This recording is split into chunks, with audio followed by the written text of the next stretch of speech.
കേരള സാഹിത്യ അക്കാദമിയുടെ 2023 കനകശ്രീ അവാർഡ് ജേതാവ്, എഴുത്തുകാരി, സാമൂഹ്യ പ്രവർത്തക അലീന ആകാശമിട്ടായിയാണ് നമ്മുടെ കൂടെ ഇന്ന് ജോയിൻ ചെയ്തത്.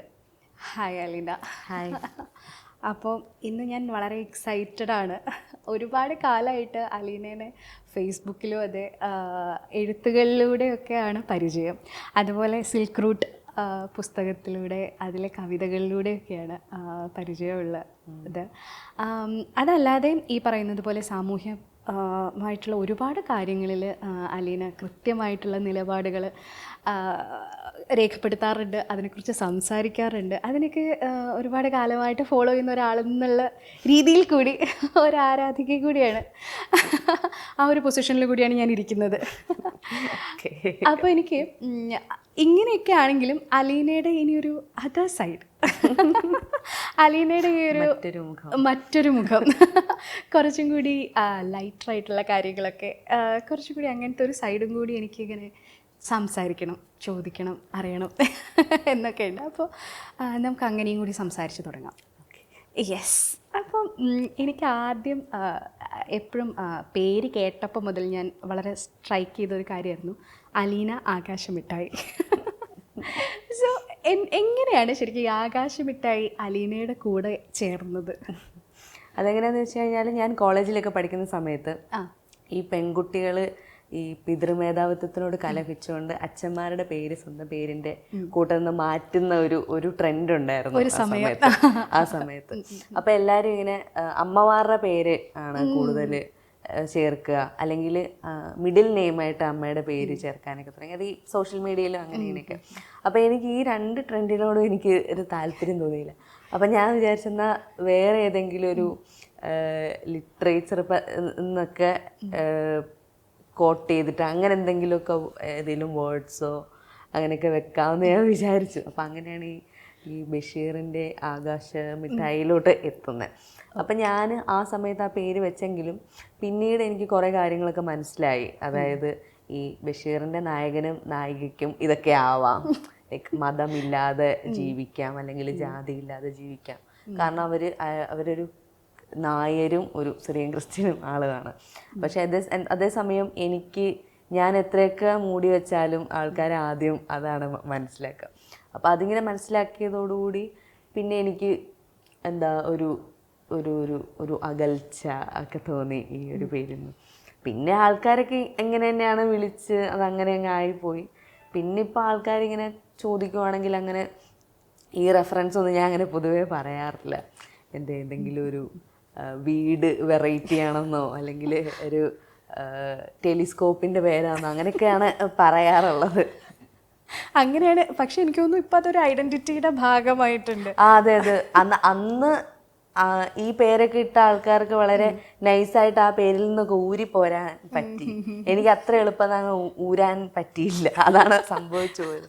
അതങ്ങ് ഭയങ്കര അങ്ങ് രൂഢമൂലമായി പോയി. ഇപ്പം അതിലൊരു വിഷമം തോന്നാറുണ്ടോ? തീർച്ചയായിട്ടും ഉണ്ട്. ആണോ? തീർച്ചയായിട്ടും ഉണ്ട്. കാരണം നമുക്ക് 19 വയസ്സിലും 20 വയസ്സിലും തോന്നുന്നല്ലോ ഒരു 28 വയസ്സാകുമ്പോൾ നമുക്ക് തോന്നുക. ഓക്കെ.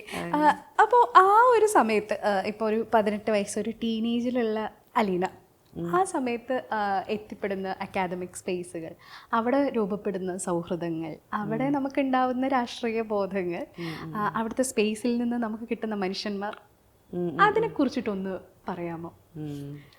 ഈ സ്കൂളിലൊക്കെ നമ്മൾ പഠിക്കുന്ന സമയത്ത് ഈ പ്രത്യേകിച്ച് ഈ ദരിദ്രമായിട്ടുള്ള ബാക്ക്ഗ്രൗണ്ട്സിൽ നിന്ന് വരുന്ന കുട്ടികൾ, അവരെയൊക്കെ അങ്ങനെ ഒരു എന്താ പറയുക, ഈ നമ്മൾ UP സ്കൂൾ LP സ്കൂളിലൊക്കെ ആണെങ്കിൽ ഇതുപോലെ ദരിദ്രമായിട്ടുള്ള ബാക്ക്ഗ്രൗണ്ട്സിൽ നിന്നുള്ള കുട്ടികൾ കുറച്ച് എന്താ ഒരു ഒരു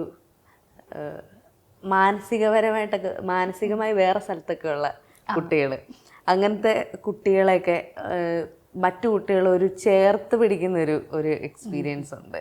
കാരണം അവർ കുറച്ച്, എനിക്ക് തോന്നുന്നു ചെറിയ കുഞ്ഞു കുട്ടികൾ കുറച്ചും കൂടെ ഒരു കൈൻഡ്നെസ് ഉണ്ട് അവർക്ക്. പക്ഷെ അത് ടീനേജിലെത്തുന്ന സമയത്ത് അത് നമ്മൾ ബുള്ളി ചെയ്യാനുള്ളൊരു ഇതാക്കി മാറ്റും. നിങ്ങളുടെ പൈസയില്ല, അല്ലെ നിങ്ങൾ ഉപയോഗിക്കുന്ന ഉപകരണങ്ങൾ ഇച്ചിരി വില കുറഞ്ഞതാണ്, നിങ്ങൾ കറുത്തതാണ്, അങ്ങനെയൊക്കെ ഉണ്ടെങ്കിൽ കുറച്ചൊരു പ്രീ ടീൻസ് തൊട്ട് ഇതുപോലെ അത് ബുള്ളി ചെയ്യാനുള്ളൊരു ഇതാക്കി മാറ്റും. എന്നാൽ അത് കഴിഞ്ഞ് നമ്മളൊരു ഹയർ സെക്കൻഡറി കോളേജൊക്കെ എത്തുമ്പോഴത്തേനും അതൊരു തരത്തിലുള്ളൊരു സഹതാപം ആയിട്ട് മാറും. അപ്പം അത് കഴിഞ്ഞ് കോളേജൊക്കെ കഴിഞ്ഞ് ഞാനൊരു PG പഠിക്കാനൊക്കെ വരുമ്പോഴാണ് കുറച്ചും കൂടി ഒരു ആത്മാഭിമാനത്തിൻ്റെ ഫീലിങ്സൊക്കെ വന്നു തുടങ്ങുന്നതും ആൾക്കാർ ഈ ഒരു ഐഡൻറ്റിറ്റി റിലേറ്റഡ് ആയിട്ടുള്ള ഒരു സ്വാഭിമാനം ഇതൊക്കെ വന്ന് തുടങ്ങുന്നത്.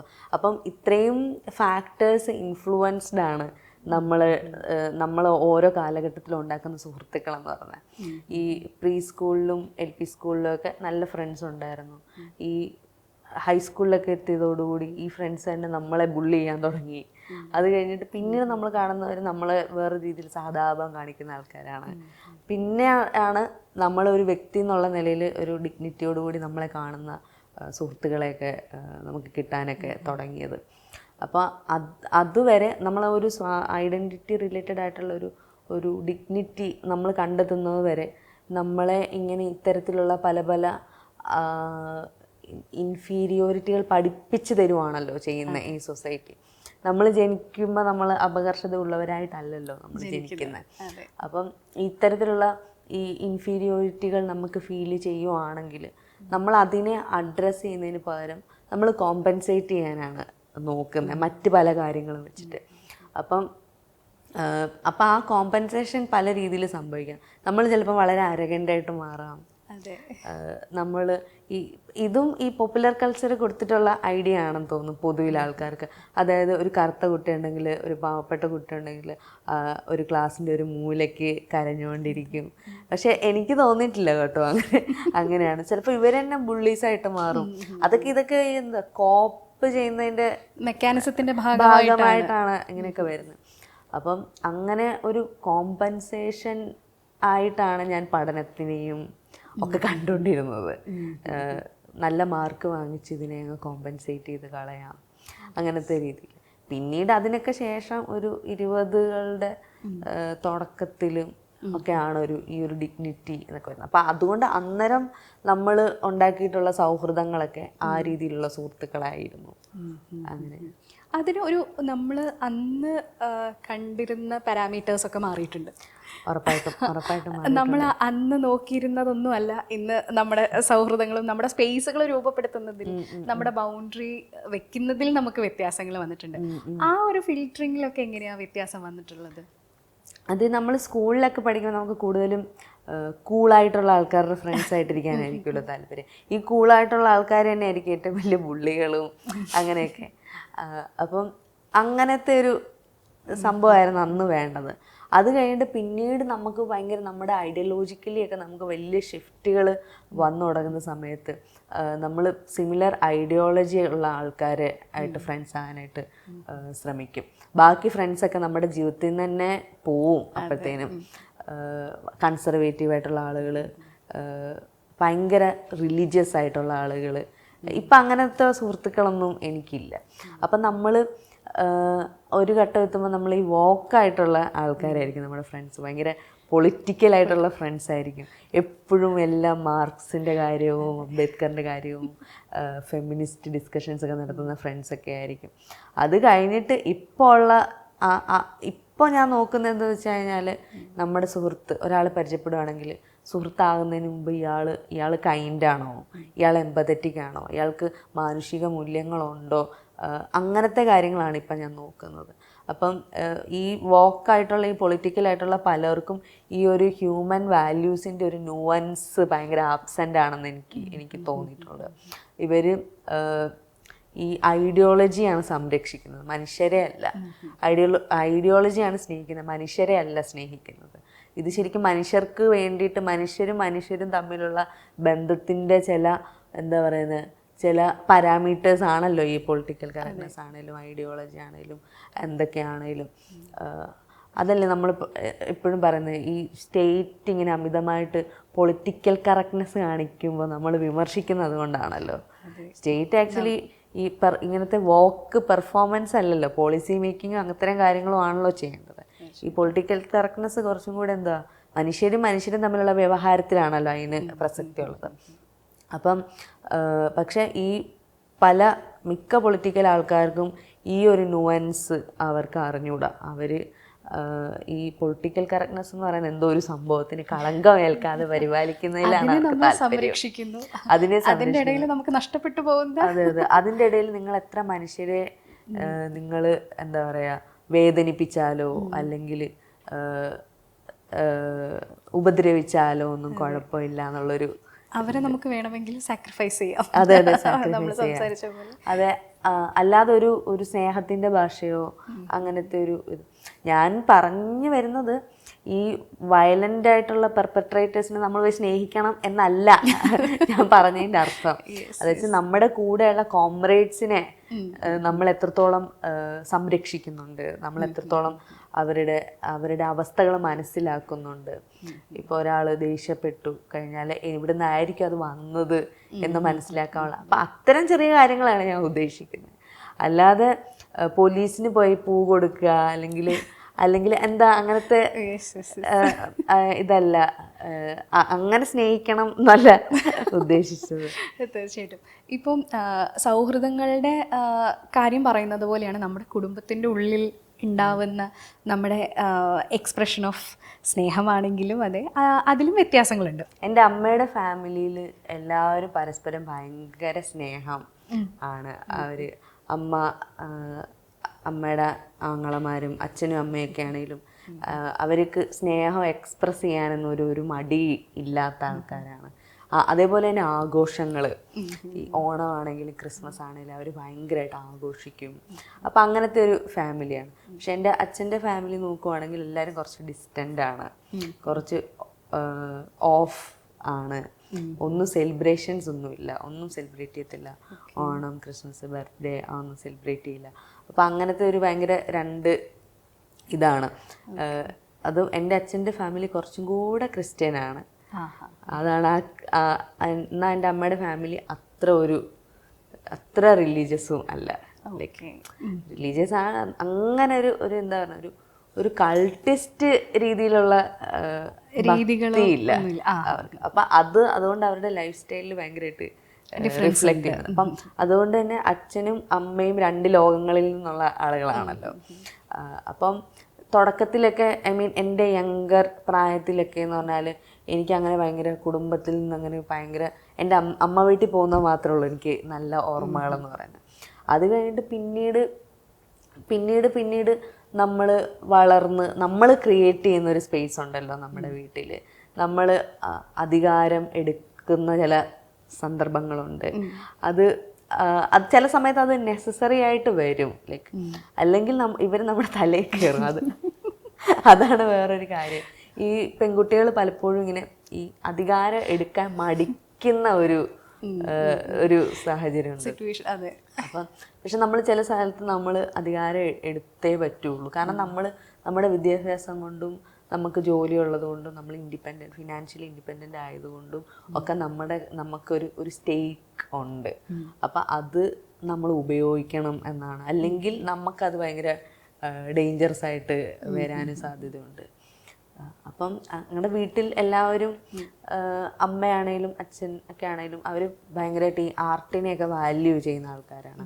അവർ പ്രാക്ടീസ് ഒന്നും ചെയ്യുന്നില്ലെങ്കിൽ പോലും എഴുത്തിനെയും ഒക്കെ കാര്യമായിട്ട് വാല്യൂ ചെയ്യുന്ന ആൾക്കാരാണ്. എഴുത്തുകാരൊക്കെ ഭയങ്കര സംഭവമാണ് എന്നൊക്കെ ഉള്ളൊരു സാഹചര്യത്തിൽ നിന്നാണ് ഞാൻ വരുന്നത്. അപ്പം അതുകൊണ്ട് തന്നെ എനിക്ക് കുറച്ചും കൂടെ ഈസി ആയിരുന്നു ഇത് പെർസ്യൂ ചെയ്യാനായിട്ട്. കാരണം എന്നെ എഞ്ചിനീയർ ആവുന്നോ അങ്ങനൊന്നും പറഞ്ഞ ആരും നിർബന്ധിച്ചൊന്നും ഇല്ല. ബേസിക്കലി ഒരു എഴുത്തുകാരിയാണെന്ന് പറഞ്ഞാൽ അവർക്കും ഭയങ്കര പ്രൗഡാണ്. അവരതിനകത്ത് അവരുടെ എല്ലാ അത്തരത്തിലുള്ള സപ്പോർട്ട് കാര്യമായിട്ട് ഉണ്ട്.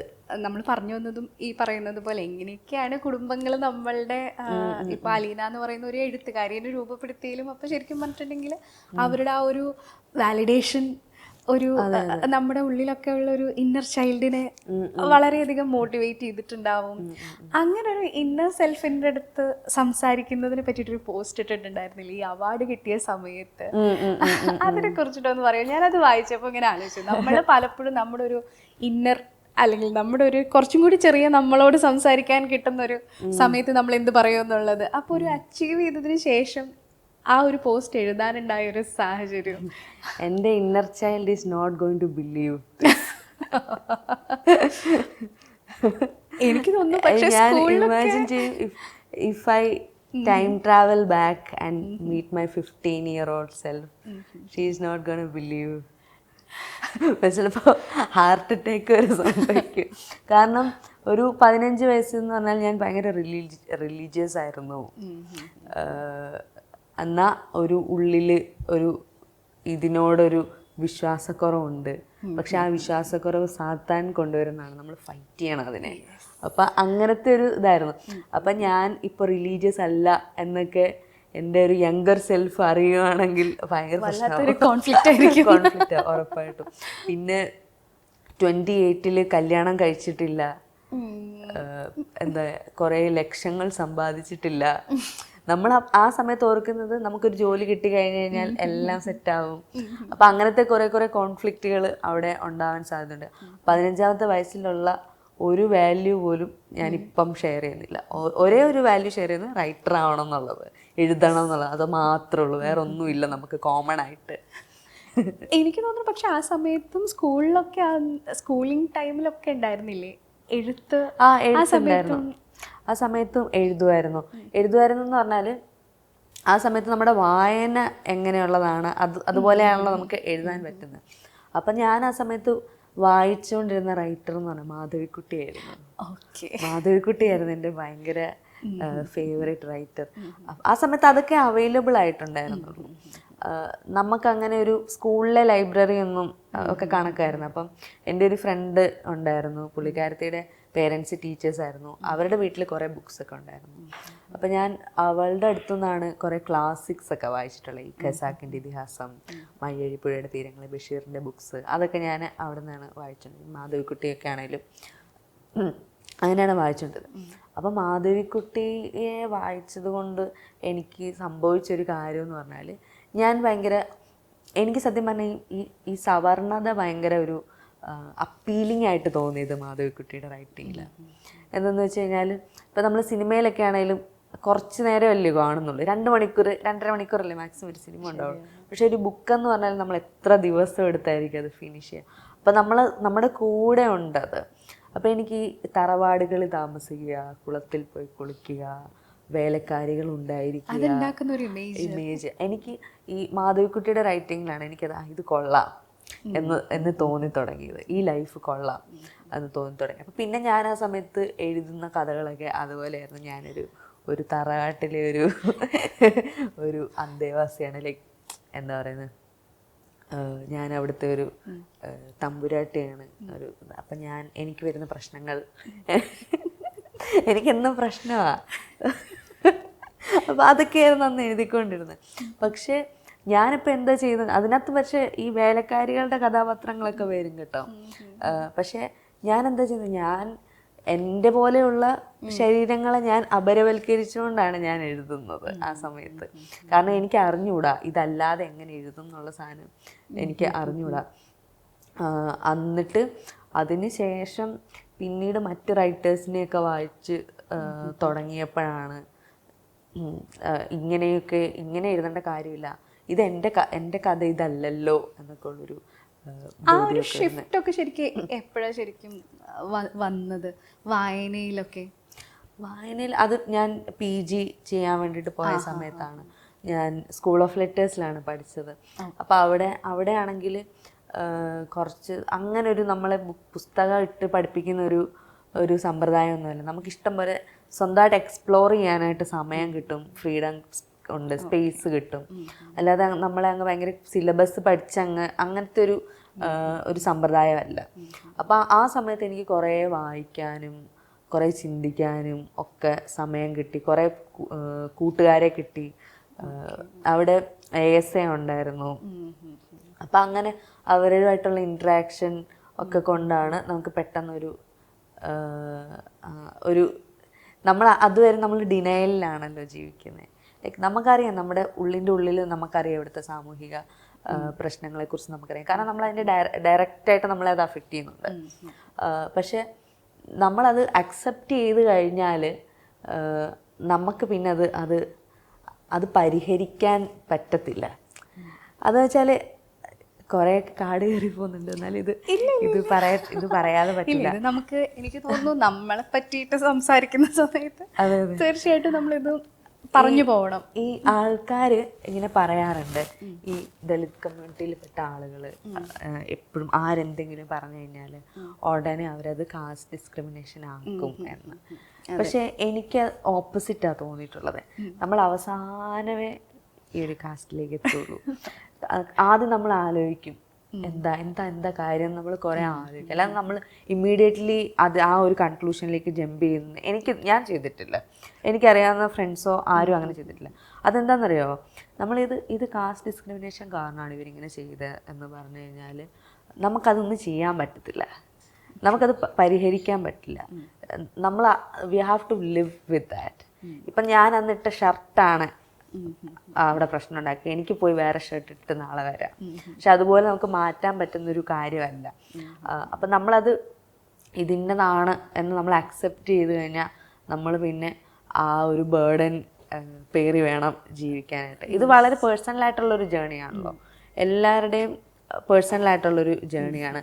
അവരവരുടെ ഐഡൻറ്റിറ്റി കണ്ടെത്തുന്നത് അല്ലെങ്കിൽ അതിൽ ഒരു സ്വാഭിമാനം കണ്ടെത്തുന്നതൊക്കെ ഭയങ്കര പേഴ്സണലായിട്ടുള്ള ജേണിയാണല്ലോ.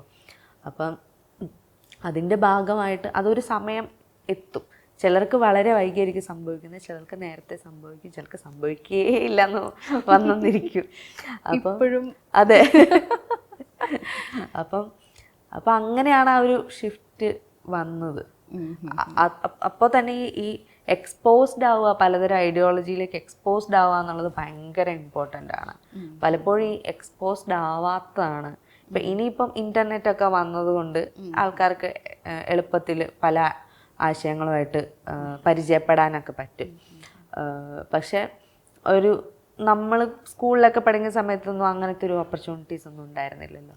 അപ്പം ഇനിയിപ്പോൾ ആൾക്കാർ എക്സ്പോസ്ഡ് ആവാൻ ഇത്രയും സാഹചര്യങ്ങൾ നോളജ് സീക്കാൻ ഉണ്ടെന്നിരിക്കെ ആൾക്കാരുടെ ആൾക്കാർ പിന്നെയും ഇനി ഉണ്ടാവുന്ന മാറ്റി നിർത്തലൊക്കെ അല്ലെങ്കിൽ അതിനെ അറിയാതിരിക്കലൊക്കെ വളരെ സെലക്റ്റീവ് ആയിട്ടുള്ള ഇഗ്നോറൻസിന്റെ ഭാഗമായിട്ടാണ്. നമ്മൾ അതിന് ഇനിയും നമ്മൾ സ്പൂൺ ഫീഡ് ചെയ്ത് കൊടുക്കേണ്ട ആവശ്യം. എനിക്ക് തോന്നുന്നു അലീനയുടെ ഇൻസ്റ്റയിൽ ആ പോസ്റ്റ് നമ്മുടെ റിയൽ ഫൈറ്റ് എന്ന് പറഞ്ഞിട്ടുണ്ടെങ്കിൽ ഈ കമന്റ് സെക്ഷനിൽ വരുന്ന റിസർവേഷനെ പറ്റിയിട്ട് എന്തിനാണ് റിസർവേഷൻ എന്ന് പറയുന്ന ആളുകൾക്ക് കൊടുക്കുന്നതാണ്. സാധാരണ ആൾക്കാരെ സംബന്ധിച്ചിടത്തോളം അവരുടെ കാസ്റ്റിനെ കുറിച്ച് ബോധേഡാവുന്നതെന്ന് പറഞ്ഞാൽ ഇതുപോലെ അഡ്മിഷൻ സമയത്ത് അങ്ങനെയൊക്കെയാണ്. അതുവരെ അവർ ബോധേഡല്ല, അവർക്ക് അതിൻ്റെ ആവശ്യമില്ല. അപ്പോൾ ഇവർക്ക് സീറ്റ് നല്ലോണം പഠിക്കാത്ത ആൾക്കാർക്ക് സീറ്റ് കിട്ടില്ല എന്നുള്ളത് പ്രപഞ്ച സത്യമാണല്ലോ. ഐ മീൻ മാർക്ക് ഇല്ലാത്തവർക്ക്. പക്ഷേ ഈ മാർക്കിൻ്റെ പേരിൽ മാർക്ക് നമ്മളെ അതൊരു നല്ല ഒരു ഉത്തമ മാർഗമല്ല ഒരാളുടെ മെറിറ്റ് അളക്കുന്നത്. മെറിറ്റ് എന്ന് പറയുന്നൊരു സോഷ്യൽ കൺസ്ട്രക്റ്റാണ്. അങ്ങനത്തെ പല പല പാരാമീറ്റേഴ്സ് വെച്ചിട്ടും ഒക്കെ ആണല്ലോ ഈ റിസർവേഷൻ എന്ന് പറഞ്ഞ സംവിധാനം മാർജിനലൈസ്ഡ് കമ്മ്യൂണിറ്റീസിനെ, ഒപ്രസ്ഡ് കമ്മ്യൂണിറ്റീസിനെ ഏർപ്പെടുത്തിയിട്ടുള്ളത്. ഇപ്പം ഇവർ നീറ്റ് പരീക്ഷ എഴുതിയിട്ട് നീറ്റിലൊക്കെ ഉള്ള ഈ അക്സെപ്റ്റൻസ് റേറ്റ് എന്ന് പറയുന്നത് ഭയങ്കര ചെറിയ പെർസെൻറ്റേജ് ആണല്ലോ. അപ്പോൾ ഒരു മെജോറിറ്റി ആൾക്കാരും സവർണർക്കും മെജോറിറ്റി അപ്പിയർ ചെയ്യുന്ന മെജോറിറ്റിക്കും അഡ്മിഷൻ കിട്ടത്തില്ല. പക്ഷെ ആരുടെയാ കുറ്റം? റിസർവേഷൻ വാങ്ങിക്കുന്ന ദളിത്, ആദിവാസി, മറ്റ് ഇതര സംവരണീയരായിട്ടുള്ള വിഭാഗങ്ങളുടെ മണ്ടയിൽ കുറ്റം വെച്ച് ഇവർ ആ ഒരു അക്കൗണ്ടബിലിറ്റിയിൽ നിന്നങ്ങ് ഒഴിവാവുകയാണ് ചെയ്യുന്നത്. ഇവരുടെ ഒരു അക്കൗണ്ടബിലിറ്റി ഒഴിവാക്കുന്ന അതൊന്ന്. രണ്ടാമത്തെ കാര്യം എന്ന് പറഞ്ഞാൽ ഈ അവരൊരു ദളിത്, ആദിവാസി സംവരണ വിഭാഗങ്ങൾക്ക് കൊടുക്കുന്നൊരു ആനുകൂല്യമായിട്ടാണ് അവരതിനെ കാണുന്നത്. ഔദാര്യമായിട്ടാണ് കാണുന്നത്. ഒരു ഫ്രീ ആയിട്ട് കൊടുക്കുന്നു എന്നുള്ളൊരു ആ ഒരു പെർസ്പെക്റ്റീവ്. അപ്പം ഇവർക്ക് എന്തൊക്കെയാണ് ഫ്രീ ആയിട്ട് കിട്ടുന്നത് എന്നുള്ള കാര്യങ്ങൾ ഇവർ മനസ്സിലാക്കുന്നില്ല. ലൈക്ക് അവരുടെ പേരൻസിൻ്റെ പ്രൊഫഷണൽ ബന്ധങ്ങൾ, അവരുടെ ജനറേഷണലായിട്ടുള്ള വെൽത്ത്, ജനറേഷണലായിട്ടുള്ള വിദ്യാഭ്യാസം, സൗകര്യങ്ങൾ, അതും ഇവരധ്വാനിച്ചല്ലല്ലോ. അപ്പം അങ്ങനെ വളരെ വിയേർഡായിട്ടുള്ള ലോജിക്കാണ് എറൗണ്ട് റിസർവേഷൻ സവർണർക്കുള്ളത്. അതുപോലെ തന്നെ കുറേ റീസൺസ് ഉണ്ട്, കുറേ ജസ്റ്റിഫിക്കേഷൻസ് ഉണ്ട് അവരുടെ സ്റ്റാൻസ് പറയുന്നതിന്. പിന്നെ വേറെ ഒരു ആർഗ്യുമെൻ്റ് ഉണ്ട്. ഈ റിച്ച് ആയിട്ടുള്ള സംവരണീയർ പുവറായിട്ടുള്ള സംവരണീയരുടെ അവസരങ്ങൾ തട്ടിയെടുക്കുന്നു എന്നുള്ളൊരു ഇതുണ്ട്. എനിക്കൊന്ന് എപ്പോൾ ഒരു റിസർവേഷൻ്റെ ഒരു ഡിസ്കഷൻ വന്നു കഴിഞ്ഞിട്ടുണ്ടാവും, എൻ്റെ വീടിൻ്റെ അടുത്ത് വളരെ ധനികനായിട്ടുള്ള ഒരു റിസർവേഷൻ കാറ്റഗറിയിലുള്ള ഒരാൾ എനിക്കറിയാം. ആൾക്ക് എന്തിനാണ് ഇപ്പോൾ, സോ എന്താണ് റിസർവേഷൻ, അതിൻ്റെ ഒരു ബേസിക് ആയിട്ടുള്ള ഒരു ലോജിക്ക് പോയിട്ട് അതെന്താണെന്ന് പോലും അറിയാതെയാണ് ഇവരെല്ലാവരും സംസാരിക്കുക. ഇത്തരത്തിലുള്ള കമൻസ് ഒക്കെ കാണുന്ന സമയത്ത് ശരിക്കും അതിനോടൊക്കെ പണ്ട് നമ്മൾ പ്രതികരിച്ചിരുന്നതും ഇപ്പോൾ പ്രതികരിക്കുന്നത് തമ്മിൽ അതിലും ഒരു വ്യത്യാസം വന്നിട്ടുണ്ട്. ഉറപ്പായിട്ടുണ്ട്. പണ്ടൊക്കെ എനിക്ക് ഭയങ്കരമായിട്ട് ദേഷ്യം വരുമായിരുന്നു. ഇപ്പം ഞാൻ കുറച്ചുകൂടെ കാമാണ്.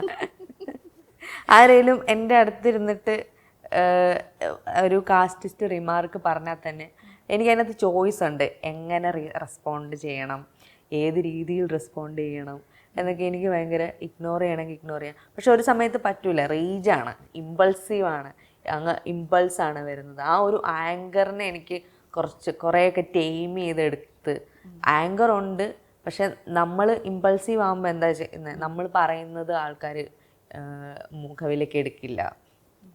ഇമോഷൻസ് നമ്മൾ കാണിച്ചു കഴിഞ്ഞാൽ ആൾക്കാർ നമ്മൾ പറയുന്നത് ഇമ്പോർട്ടൻ്റ് ആയിട്ട് എടുക്കത്തില്ല, കരഞ്ഞാൽ എടുക്കില്ല.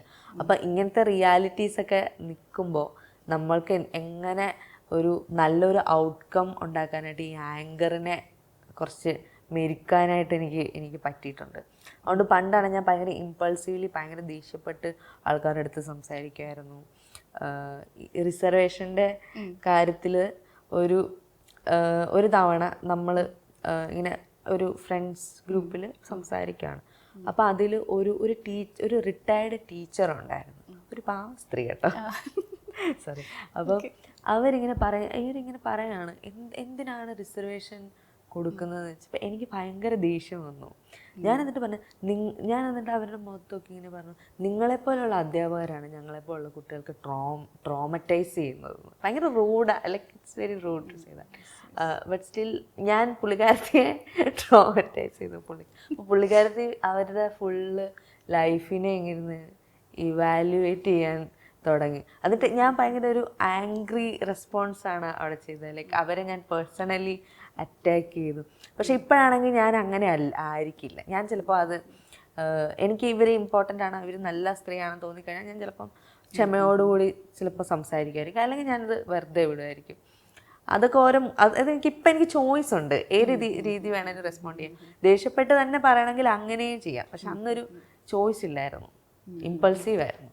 അപ്പം അങ്ങനെ ഇമോഷണലി വന്നിട്ടുള്ള, അല്ലെങ്കിൽ നമ്മുടെ എനിക്ക് തോന്നുന്നു ഒരു മൈനോറിറ്റിയിലുള്ള ഏതൊരു ആൾക്കും മറ്റുള്ള കമ്മ്യൂണിറ്റീനേക്കാൾ അധികം കുറച്ചുകൂടി ഇമോഷണൽ ബാലൻസിങ്ങും ഈ പറയുന്ന ഒരുപാട് ട്രോമകളെ അതിജീവിക്കണം, ഒരുപാട് അധികം മെൻ്റൽ ഹെൽത്ത് സപ്പോർട്ട് ആവശ്യമുണ്ട് എന്ന് തോന്നിയിട്ടുണ്ട്. അത്തരം തെറാപ്പിയും കൗൺസിലിങ്ങും ഈ പറയുന്ന അതൊക്കെ സഹായിച്ചിട്ടുണ്ടോ? അതൊക്കെ ഞാൻ ഇതുപോലെ നമ്മുടേതായിട്ടുള്ള മെൻ്റൽ ഹെൽത്ത് പ്രശ്നങ്ങൾക്കൊക്കെ ഈ ഡോക്ടേഴ്സിനെ കണ്ട സമയത്ത് നമ്മൾ പ്രൈമറി ആയിട്ടുള്ളൊരു നീഡ് അത് തന്നെയാണ്. നമ്മൾ ഫ്രണ്ട്സിൻ്റെ അടുത്തൊക്കെ സംസാരിക്കുമ്പോൾ പോലും ഇത്തരം കാര്യങ്ങളിൽ കോൺഷ്യസ് ആയിട്ടുള്ള, ക്ലാസ് കോൺഷ്യസ് ആയിട്ടുള്ളൊരു, കാസ്റ്റ് കോൺഷ്യസ് ആയിട്ടുള്ളൊരു തെറപ്പിസ്റ്റ് ആയിരിക്കും നമുക്ക് ചേരുക. അങ്ങനെ പറഞ്ഞ് തന്നെയാണ് നമ്മൾ ചോദിക്കുക. പക്ഷെ നമ്മുടെ സുഹൃത്തുക്കളുടെയൊക്കെ എക്സ്പീരിയൻസസ് കേട്ടിട്ടുണ്ട്. അവരുടെ റിയൽ ആയിട്ടുള്ള വറീസ് ഉണ്ടല്ലോ ലൈഫിനെ കുറിച്ചുള്ള, ലൈക്ക് ജോലി അല്ലെങ്കിൽ അവിടെ ജോലി സ്ഥലത്ത് എന്തെങ്കിലും പ്രശ്നങ്ങളുണ്ട്, അതൊക്കെ വളരെ റിയൽ ആയിട്ടുള്ള പ്രശ്നങ്ങളാണ്. പക്ഷേ ഈ doctor if he is not aware about her special situations, അയാൾ വിചാരിക്കും ഇത് പാരനോയാണെന്ന്. അപ്പോൾ അങ്ങനത്തെ കുറേ സിറ്റുവേഷൻസ് എൻ്റെ ഫ്രണ്ട്സ് പറഞ്ഞ് ഞാൻ കേട്ടിട്ടുണ്ട്. അപ്പോൾ അതോടെ ഈ മെൻ്റൽ ഹെൽത്ത് പ്രൊഫഷണൽസ് ആണെങ്കിലും ഇത്തരത്തിൽ മനുഷ്യന്മാരുടെ വളരെ സൂക്ഷ്മമായിട്ടും സ്ഥൂലമായിട്ടും ഒക്കെ ഉള്ള അവസ്ഥകളെ മനസ്സിലാക്കുന്നത് അവരുടെ പ്രൊഫഷന് വളരെ നല്ലതാണെന്ന് എനിക്ക് തോന്നിയിട്ടുണ്ട്. കാരണം ഈ കൂടുതലും ഈ മെൻ്റൽ ഹെൽത്ത് ക്രൈസിസ് ഉണ്ടാകുന്നത് നമ്മുടെ സൊസൈറ്റി ഭയങ്കര ഒരു മോശാവസ്ഥയിലൂടെ കടന്നു പോകുന്നതുകൊണ്ടാണല്ലോ. അതിനോടുള്ളൊരു നാച്ചുറൽ റിയാക്ഷൻ ആയിട്ടാണല്ലോ മനുഷ്യർ ഡിപ്രസ്ഡ് ആവുന്നതും ആങ്ഷ്യസ് ആവുന്നതും ഒക്കെ ആവുന്നതും. അപ്പം ശരിക്കും പറഞ്ഞാൽ ഒരു ideal condition for good mental health is the dismantling of this society. അപ്പം അത് നടക്കാത്തത് കൊണ്ട് നമ്മളിങ്ങനെ മരുന്നും ഇതൊക്കെ വെച്ചിട്ട് അഡ്ജസ്റ്റ് ചെയ്യുന്നെന്ന് മാത്രം. കവിതകൾ എങ്ങനെയാണ് രൂപപ്പെടുന്നത്? വളരെ ക്യൂരിയസ് ആയിട്ടുള്ളൊരു ക്യൂരിയസ് കിഡ്, അല്ലെങ്കിൽ വളരെ കീൻലി ഒബ്സർവ് ചെയ്യുന്നൊരു ഒബ്സർവർ, അങ്ങനെ അതൊന്ന് ആ രൂപപ്പെടുത്തുന്ന രീതികളൊക്കെ എങ്ങനെയാണ്?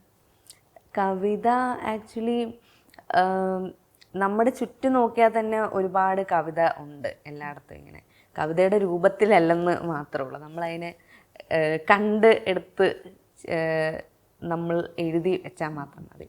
അപ്പം എനിക്ക് പലപ്പോഴും തോന്നിയിട്ടുള്ള കാര്യം എന്ന് പറഞ്ഞാൽ, നമ്മൾ ഈ സിനിമയിൽ നിന്നും മറ്റ് ബുക്ക് വായിച്ചതിനേക്കാളും അങ്ങനെയൊക്കെ കിട്ടുന്ന ഇൻസ്പിറേഷനേക്കാളും കൂടുതൽ ഞാൻ ആളുകളെ ഒബ്സർവ് ചെയ്തിട്ട് ഇൻസ്പയർഡ് ആവാറുണ്ട്. അവിടെയാണ് ശരിക്കും ശരിക്കുള്ള സ്റ്റോറീസ് ഇരിക്കുന്നത്. എന്ന് പറഞ്ഞാൽ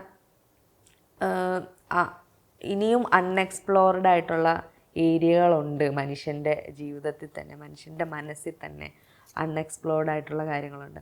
അപ്പം നമ്മൾ ആൾക്കാരെ ഒബ്സർവ് ചെയ്താൽ മാത്രം മതി നമുക്കതൊക്കെ എക്സ്പ്ലോർ ചെയ്യാൻ വേണ്ടിയിട്ട്. അപ്പം ഞാൻ അങ്ങനെയാണ് എൻ്റെ റൈറ്റിങ്ങിനെ ഫുൾ ഓഫ് ലൈഫായിട്ട് നിലനിർത്തുന്നത്.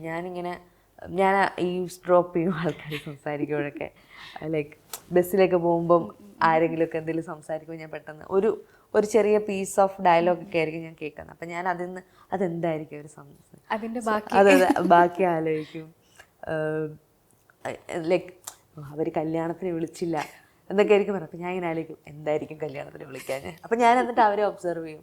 അവർ എന്ത് തരം സാരിയാണ് അവർ ധരിച്ചിരിക്കുന്നത്, സ്വർണ്ണം ഉണ്ടോ, എത്ര സ്വർണം, ബാഗ്, ഹെയർ സ്റ്റൈല്, അങ്ങനെ മൊത്തത്തിൽ നമുക്ക് ഒരാളെ ഒബ്സർവ് ചെയ്യുമ്പോൾ അയാളുടെ ഒരു സാമ്പത്തിക സ്ഥിതിയോ നമുക്ക് കുറേ കാര്യങ്ങൾ നമുക്ക് മനസ്സിലാക്കാൻ പറ്റുമല്ലോ. ഒരു ലോകം ഉണ്ടാവാണ്. ഉറപ്പായിട്ടുണ്ട്. അതേപോലെ തന്നെ നമ്മൾ ആളുകളെ ഒബ്സർവ് ചെയ്യുമ്പോൾ നമ്മൾ തിങ്സിനെയും ഒബ്സർവ് ചെയ്യണം. നമ്മൾ ഈ കുറച്ചൊക്കെ ഒരു കോംപ്രിഹെൻസീവ് പിക്ചർ കിട്ടണമെങ്കിൽ ഒരു വ്യക്തിനെ കുറിച്ച് നമ്മൾ കുറച്ചൊക്കെ എന്താ പറയുക, കൺസ്യൂമറിസ്റ്റിക് സാധനങ്ങളൊക്കെ അറിയണം. ലൈക്ക് എന്താണ് പുതിയ ഫാഷൻ എന്നറിയണം. എന്നാലേ നമുക്ക് ഇയാൾ ലേറ്റസ്റ്റ് ഫാഷനിലുള്ള ഡ്രസ്സാണ് ഇട്ടിരിക്കുന്നത് നമുക്ക് അറിയാൻ പറ്റുള്ളൂ. അപ്പം അങ്ങനത്തെ കുറച്ച് എന്താ പറയുക, കുറേ ടെക്നിക്സ് ഉണ്ട് അതിനകത്ത് ഒരാളുടെ ഒരു പിക്ചർ നമുക്ക് കിട്ടണമെങ്കിൽ. അപ്പം ഇതെനിക്ക് ഭയങ്കര എൻ്റെ ക്രാഫ്റ്റിൽ ഒരുപാട് ഹെൽപ്പ് ചെയ്തിട്ടുണ്ട്. ഈ ഒബ്സർവേഷൻ ആണെങ്കിലും ഈ ക്യൂരിയോസിറ്റി എന്നെ ഭയങ്കരമായിട്ട് ഹെൽപ്പ് ചെയ്തിട്ടുണ്ട്. ഞാൻ സ്കൂളിൽ പഠിക്കുന്ന സമയത്തായിരുന്നു നമ്മൾ താമസിക്കുന്ന സ്ഥലത്തേക്ക് ഒത്തിരി ബസ്സൊന്നുമില്ല. അപ്പം ഞാനിങ്ങനെ കുറേ ലോങ് അവേഴ്സൊക്കെ ബസ് സ്റ്റാൻഡിൽ ഇങ്ങനെ സ്റ്റക്കായി അവിടെ ഇരുന്നിട്ടുണ്ട്. അപ്പം ഞാൻ ഇങ്ങനെ വരികയും പോവുകയും ചെയ്യുന്ന ആൾക്കാരൊക്കെ ഇങ്ങനെ നോക്കും. അപ്പോൾ എനിക്ക് പെട്ടെന്നൊരു ദിവസം ഭയങ്കര ഒരു എപ്പിഫനി തോന്നിയില്ലേ, ഇവർക്കെല്ലാം എനിക്കുള്ളതുപോലെ തന്നെ ഒരു ഫുൾ ലൈഫുണ്ട്, അവർക്കും വേദനകളുണ്ട്, വിഷമങ്ങളുണ്ട്. ആ ഒരു ഷോക്ക് എന്ന് വെച്ചാൽ അവർ എല്ലാം ഓരോ ലോകങ്ങളുമായിട്ടാണ് അവർ നടക്കുന്നത്. അതുവരെ ഞാനായിരുന്നല്ലോ എൻ്റെ ലൈഫിലെ മെയിൻ ക്യാരക്ടർ എന്ന് പറയുന്നത്. അപ്പോൾ പിന്നെ ഞാൻ ആ മെയിൻ ക്യാരക്ടറിൽ നിന്ന് മാറിയിട്ട് ഒരു ഒബ്സർവർ ആയിട്ട് മാറി. എനിക്ക് ഈ റൈറ്റേഴ്സ് ബ്ലോക്ക് എന്ന് പറയുന്ന സംഭവം വരില്ലേ, ഈ റൈറ്റേഴ്സ് ബ്ലോക്ക് വരുന്ന സമയത്ത് എനിക്ക് എഴുതാൻ പറ്റാത്തപ്പോഴല്ല എനിക്ക് ആക്ച്വലി റൈറ്റേഴ്സ് ബ്ലോക്ക് വരുന്നത്, എനിക്ക് ഒബ്സർവ് ചെയ്യാൻ പറ്റാത്തപ്പോഴാണ്. ഞാൻ ഈ റൈറ്റേഴ്സ് ബ്ലോക്ക് ഉള്ള സമയത്ത് ഞാൻ എഴുതും, പക്ഷെ എഴുതുന്നതൊക്കെ ട്രാഷ് ആയിരിക്കുമെന്ന് മാത്രമേ ഉള്ളൂ. ട്രാഷി സാധനമാണ് ഞാൻ എഴുതുന്നത്. കാരണം I cannot see new things around me. എനിക്കൊരു പുതിയ കാര്യം കാണാൻ പറ്റുന്നില്ല, എനിക്കൊരു പുതിയ ഒരു ഇമേജറി സൃഷ്ടിച്ചെടുക്കാൻ പറ്റുന്നില്ല. അപ്പം ഞാൻ അത്ര പോരാത്ത കൊള്ളാത്ത കാര്യങ്ങൾ എഴുതി വെക്കും ആ സമയത്ത്. അപ്പോൾ അതിൽ നിന്നാണ് ഞാൻ ശരിക്കും ആലോചിച്ചത്. അതായത് ആലോചിച്ചിട്ടുണ്ട് സവർണരെങ്ങനെയാണ് ആർട്ട് ഉണ്ടാക്കുന്നത് എന്ന് വെച്ചാൽ അവരവരുടെ സവർണ ജീവിതത്തെക്കുറിച്ച് ആർട്ട് ഉണ്ടാക്കിക്കഴിഞ്ഞാൽ അതെങ്ങനെയായിരിക്കും. ലൈക്ക് കാരണം ഒന്നാമത് ഇവരുടെ സവർണ്ണ ജീവിതം കണ്ടിട്ട് ആൾക്കാർക്ക് മടുത്തു, അതൊന്ന്. അപ്പോൾ പിന്നെ ഞാൻ ആലോചിച്ചു, അവരിരുന്ന് ഒബ്സർവ് ചെയ്യണം അവരുടെ ലൈഫിൽ സവർണതയുടെ ആഘോഷം, സവർണതയിൽ ഡയറക്റ്റ് കോറിലേറ്റ് ചെയ്യാത്ത എന്തെങ്കിലും ഉണ്ടോ അവരുടെ ലൈഫിൽ. അപ്പോൾ അവരുണ്ടാക്കുന്ന ആർട്ട്, അവരുടെ ജീവിതത്തിൽ നിന്നുണ്ടാക്കുന്ന ആർട്ട് സവർണതയുടെ ഒരു ആഘോഷമായി മാറാതെ ഇരിക്കണമെങ്കിൽ അപ്പോൾ അവരിരുന്ന് ഒബ്സർവ് ചെയ്യണം, എന്നിട്ട് അവരിരുന്ന് ആർട്ട് ഉണ്ടാക്കണം. അങ്ങനെ എനിക്ക് തോന്നിയിട്ടുണ്ട്. അപ്പോൾ ഇതെല്ലാം ഇങ്ങനെയൊക്കെയാണ് ഓരോ തോന്നലുകൾ വരിക. അപ്പൊ ഈ അമ്മയെ കുറിച്ചിട്ട് ആ ഒരു നാട്ടില് ഒരുപാട് പേരെ ഇതിൽ ഈ പറയുന്ന പോലെ നമ്മുടെ പേരക്കാത്തോട്ടത്തിലുള്ളതുപോലെ അങ്ങനെ കുറെ ആളുകളും അവിടുത്തെ അയൽപ്പക്കം, അങ്ങനെ എനിക്ക് തോന്നുന്നു അലീനയുടെ അയൽപ്പക്കങ്ങളൊക്കെ ഒന്ന് വായിക്കുന്ന നമുക്കും അങ്ങനെ നമുക്ക് തോന്നും, നമുക്ക് പരിചയമുള്ള ആരൊക്കെയോ പോലെ തോന്നും. അവിടെയൊക്കെ എങ്ങനെയായിരുന്നു ഈ വീടിന്റെ ഉള്ളിലുള്ള സംസാരങ്ങള്, വർത്തമാനങ്ങള്? വീടിന്റെ ഉള്ളിൽ എനിക്ക് തോന്നുന്നു നമ്മൾ ഇപ്പോഴൊക്കെയാണ് പരസ്പരം അങ്ങനെ ഫ്രീ ആയിട്ടൊക്കെ സംസാരിച്ചൊക്കെ തുടങ്ങിയത്. എൻ്റെ അല്ലേ നമ്മള് അമ്മയും അമ്മമ്മയൊക്കെ വർത്തമാനം പറയുന്ന നമ്മുടെ കുറെ തമാശകളുണ്ടല്ലോ. അതെ അതെ, അവരിന്നിങ്ങനെ സംസാരിക്കും. അപ്പോഴും അവരുടെ കോൺവെർസേഷൻ, നമ്മൾ ചെറിയ കുട്ടിയായ സമയത്ത് അവരുടെ കോൺവെർസേഷൻസ് ഒക്കെ അഡൽട്ട് കോൺവെർസേഷൻസ് അല്ലേ, നമ്മളെ ഭയങ്കരമായിട്ട് അത് കേൾക്കാനായിട്ട് എൻകറേജ് ചെയ്യത്തില്ലല്ലോ. ഞാനാണ് അന്നും ഇങ്ങനെ ഈ കഥകൾ കേൾക്കാനായിട്ട് താല്പര്യമുള്ള ആളാണ്. ഞാൻ ഇങ്ങനെ എന്നിട്ട് ചോദിക്കും, എന്നിട്ട് എന്ത് സംഭവിച്ചു എന്നൊക്കെ ചോദിക്കും. എന്നിട്ട് അനലൈസ് ചെയ്യും, നമ്മൾ ഓരോരുത്തരുടെ സ്വഭാവം അനലൈസ് ചെയ്യും. ഗോസിപ്പിംഗ് തന്നെ ബേസിക്കലി. പക്ഷെ ഗോസിപ്പിംഗ് ഭയങ്കര സർവൈവലിന് അനിവാര്യമായിട്ടുള്ളൊരു സ്കില്ലാണല്ലോ. ആരെ ട്രസ്റ്റ് ചെയ്യണം, ആരെ ട്രസ്റ്റ് ചെയ്യണ്ട എന്ന് അറിയലാണല്ലോ അതിൻ്റെ ഒരു എന്താ പറയുക, ഒരു ആത്യന്തികമായിട്ടുള്ളൊരു ലക്ഷ്യം എന്ന് പറയുന്നത്. അപ്പം വീട്ടിലത്തെ കോൺവെർസേഷൻസ് എന്നൊക്കെ പറഞ്ഞു കഴിഞ്ഞാൽ ഇങ്ങനെ എല്ലാവരെ കുറിച്ച് സംസാരിക്കും, എല്ലാവർക്കും എല്ലാവരെയും അറിയാം, എല്ലാവരുടെയും കഥകൾ അറിയാം, എല്ലാം അറിയാം. അപ്പോൾ നമ്മുടെ വീട്ടിൽ ഇരുന്നിട്ട് ഇങ്ങനെ സംസാരിക്കും. എൻ്റെ I of like a lot to their conversations. Like most of the poems come directly from their conversations.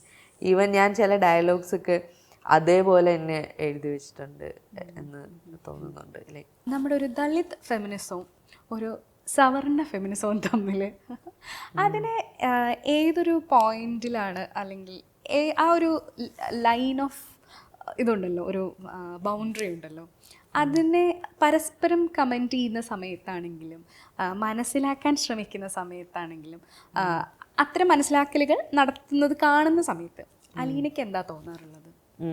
എനിക്ക് തോന്നിയിട്ടുണ്ടെന്ന് വെച്ചാൽ നമ്മളിപ്പോൾ എന്താ പറയുക, ഒരു ഇൻ്റർസെക്ഷണൽ ഫെമിനിസം എന്ന് പറയുന്ന ഒരു ഐഡിയോളജിയിലാണല്ലോ നമ്മൾ നിൽക്കുന്നത്. അതായത് എല്ലാവരും സ്ത്രീ ആയിരിക്കെ പുരുഷനായിരിക്കെ അല്ലെങ്കിൽ അവരുടെ ജെൻഡർ എക്സ്പ്രഷൻ എന്തോ ആയിക്കോട്ടെ, അതിന് അപ്പുറത്തേക്കുള്ള ചില കാര്യങ്ങൾ ലൈക്ക് സെക്ഷുവാലിറ്റി, അല്ലെങ്കിൽ ഒരു എന്താ പറയുക ഡിസബിലിറ്റി, അവരുടെ റേസ്, അവരുടെ കാസ്റ്റ്, അവരുടെ എക്കണോമിക് ക്ലാസ്, അവരുടെ മാരിറ്റൽ സ്റ്റാറ്റസ്, അങ്ങനെ കുറേ ഘടകങ്ങൾ ചേർന്നിട്ട് നമ്മുടെ പ്രിവിലേജസ് ഒക്കെ ഭയങ്കര, നമ്മുടെ അധികാരം, നമ്മുടെ വയലൻസ് കാണിക്കാനുള്ള അത് ഏറിയും കുറഞ്ഞും ആണല്ലോ ഇരിക്കുന്നത്.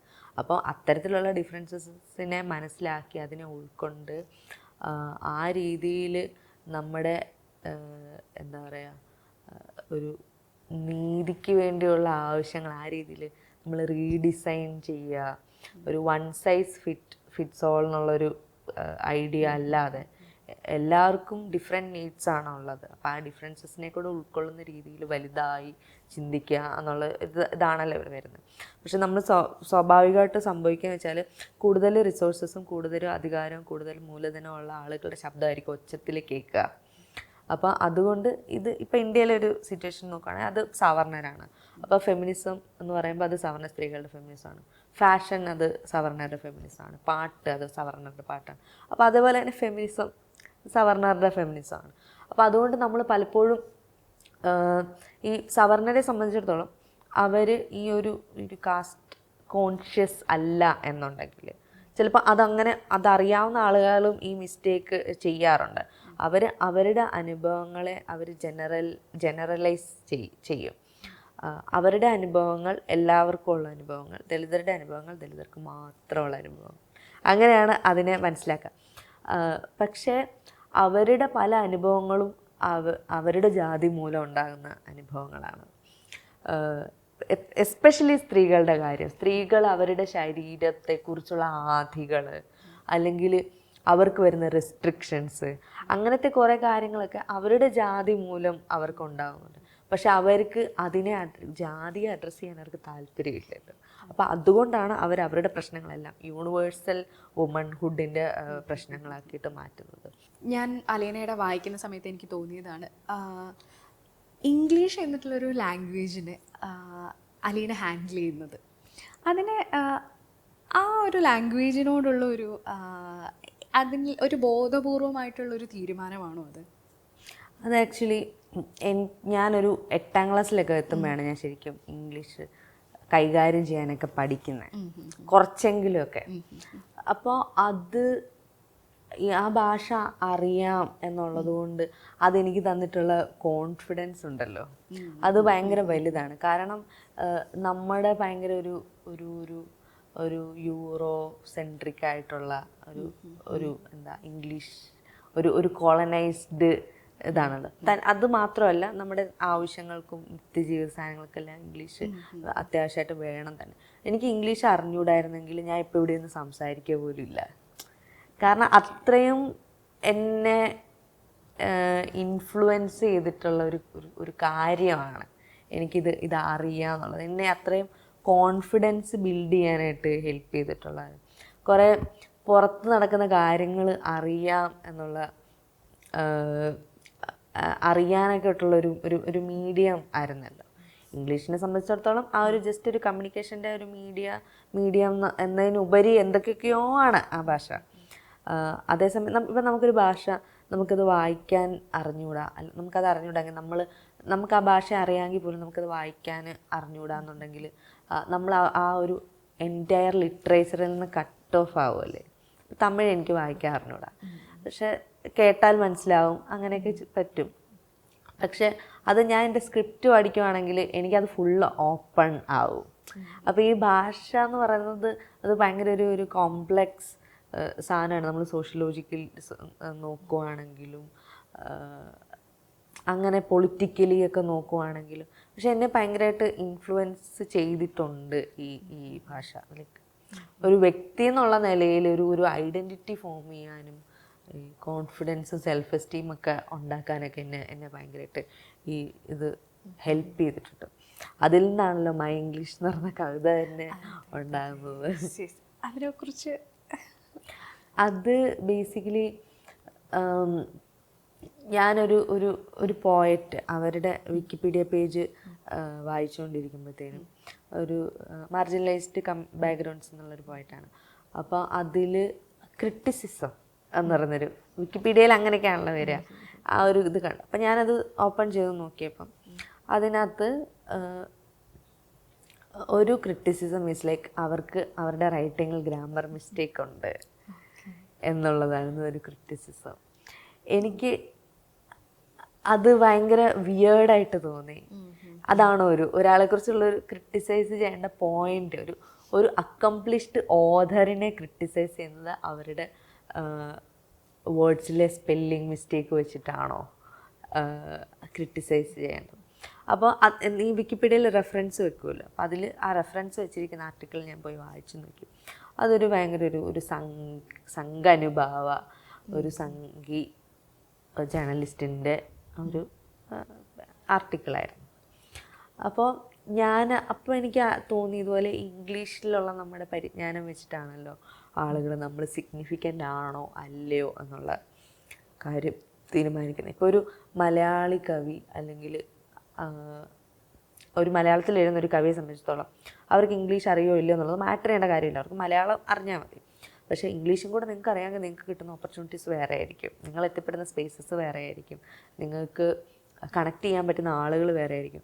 അപ്പോൾ അങ്ങനത്തെ ഇങ്ങനെ കുറേ സംഭവങ്ങൾ ഇതൊക്കെ ചേർത്താണല്ലോ നമ്മുടെ ഒരു പേഴ്സണാലിറ്റിയൊക്കെ ബിൽഡ് ചെയ്യുന്നത്. അപ്പോൾ അതുകൊണ്ട് ഇംഗ്ലീഷ് എസ്പെഷ്യലി മാർജിനലൈസ്ഡ് കമ്മ്യൂണിറ്റി എന്നുള്ള ആളുകൾ പഠിക്കാൻ പറ്റുന്നവരൊക്കെ പഠിക്കണം എന്ന് തന്നെയാണ് എൻ്റെ അഭിപ്രായം. ഒഴിവു സമയത്ത് എന്താ ചെയ്യാറുള്ളത് അലീന?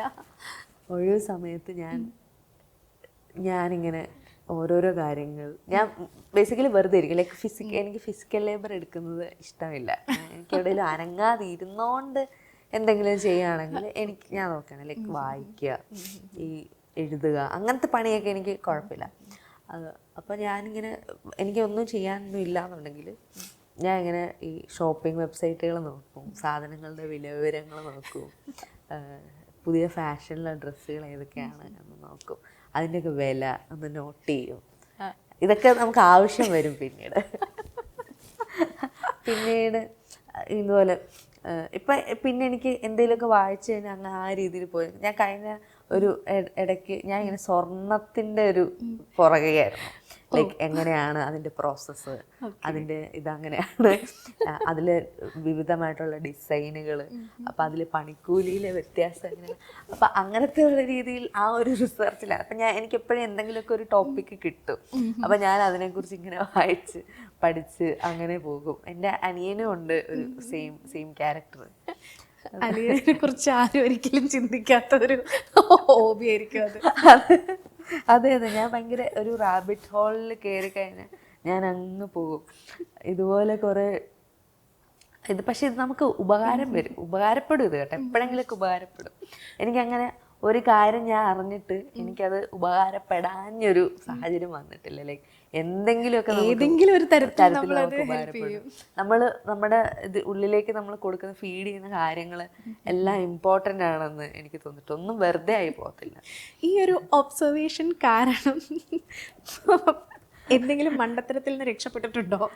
ഒബ്സർവേഷൻ കാരണം മണ്ടത്തരത്തിൽ നിന്ന് രക്ഷപ്പെട്ടിട്ടുണ്ടോ എന്ന് ചോദിച്ചു കഴിഞ്ഞാൽ ഉണ്ട്.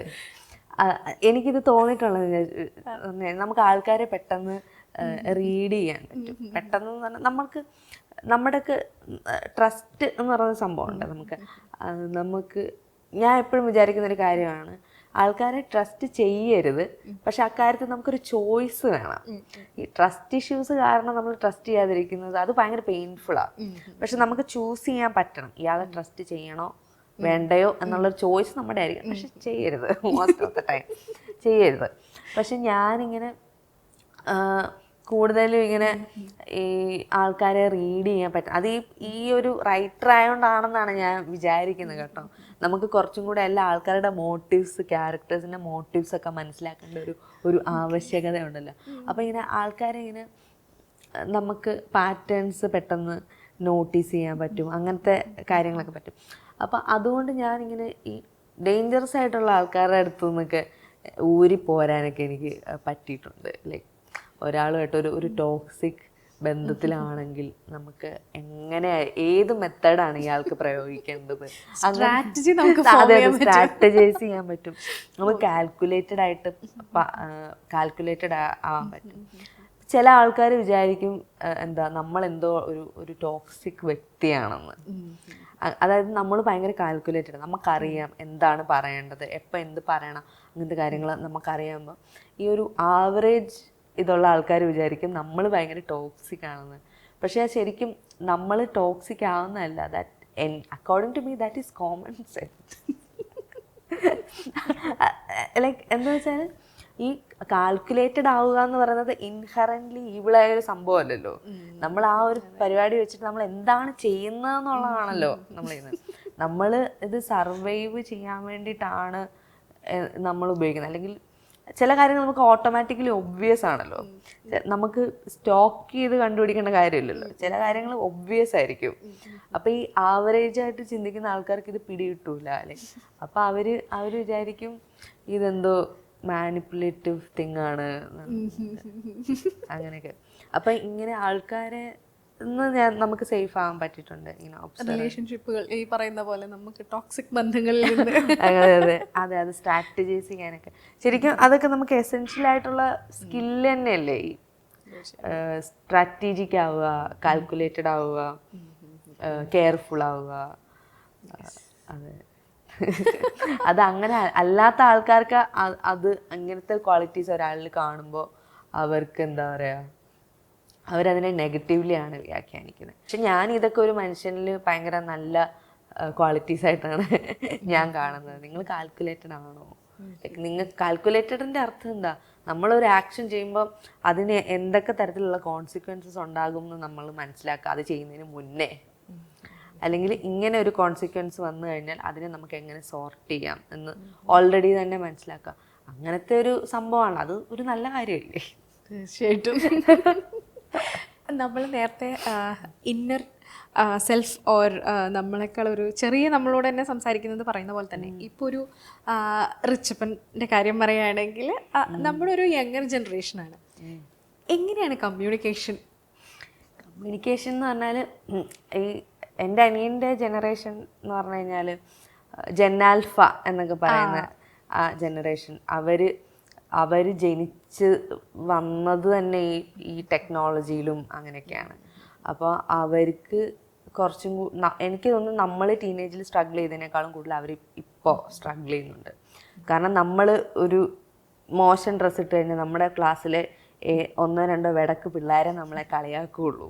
ഇതെന്ന് വെച്ചാൽ ഈ ലോകം മുഴുവനും ഈ ജഡ്ജിങ് ഐസായിട്ട് ഇവരെ വാച്ച് ചെയ്തുകൊണ്ടിരിക്കുകയാണ് സോഷ്യൽ മീഡിയ. എന്നാൽ അവിടുന്ന് ഓടി ഒളിക്കാനും പറ്റില്ല. അവർക്ക് ബിലോങ് ചെയ്യണം, അവർക്ക് ഫിറ്റ് ഇൻ ചെയ്യണം അവരുടെ ഫ്രണ്ട്സുമായിട്ടാണ്. അപ്പോൾ ഈ സോഷ്യൽ മീഡിയ സംഭവങ്ങളൊക്കെ ഭയങ്കര നെസസറിയാണ്. അപ്പോൾ അവർക്ക് അവരുടെ റിക്വയർമെൻറ്റ്സ് കൂടി, ലൈക്ക് അവരുടെ ബ്യൂട്ടി സ്റ്റാൻഡേർഡ്സ് ഉണ്ട്. അവർക്ക് താടി ഇങ്ങനെ ഇരിക്കണം, അതിങ്ങനെ ഇരിക്കണം എന്നൊക്കെ പറഞ്ഞിട്ട് ഉള്ള സംഭവങ്ങളുണ്ട്. അപ്പം എനിക്കൊന്ന് കുറച്ചും കൂടെ പ്രഷർ അവർക്കുണ്ട് എന്നാണ്. നല്ല പാടുണ്ട് അവർക്ക്. അവരുടെ ഒരു അണ്ടർസ്റ്റാൻഡിങ്ങിനെയൊക്കെ അപ്പോൾ ഇപ്പോൾ പൊളിറ്റിക്കലായിട്ടുള്ള അണ്ടർസ്റ്റാൻഡിങ് ഓർ സോഷ്യലി അങ്ങനത്തെ കാര്യങ്ങളൊക്കെ അവരുടെ ഒരു ഇടപെടലൊക്കെ എങ്ങനെയാണ്? ഒന്നാമത് എൻ്റെ അനിയൻ്റെ ജനറേഷൻ ഇങ്ങനെ സോഷ്യലി ഒന്നും ഇടപെടാറായിട്ടില്ലല്ലോ. ചില കാര്യങ്ങളൊക്കെ അവർക്ക് നോർമലാണ്. ലൈക്ക്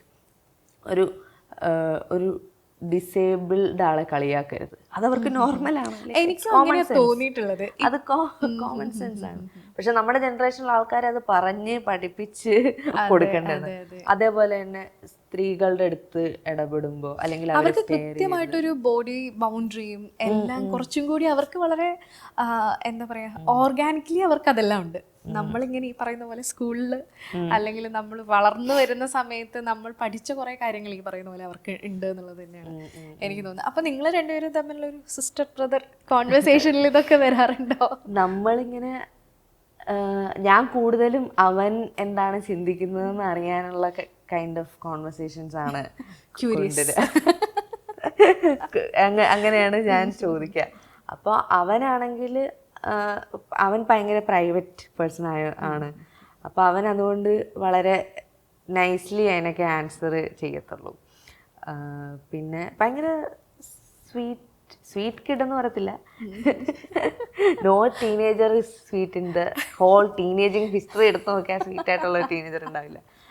കൈൻഡ് ആയിട്ടുള്ള ഒരാളാണ്, ഫണ്ണി ആണ്, ഭയങ്കര സ്മാർട്ടാണ്. അപ്പം അങ്ങനെയൊക്കെയുള്ളൊരു കുട്ടിയാണ്. അപ്പം ഇങ്ങനെ വെയിറ്റ് ചെയ്യുകയാണ്, വളർന്നു വരുമ്പോൾ അറിയാം.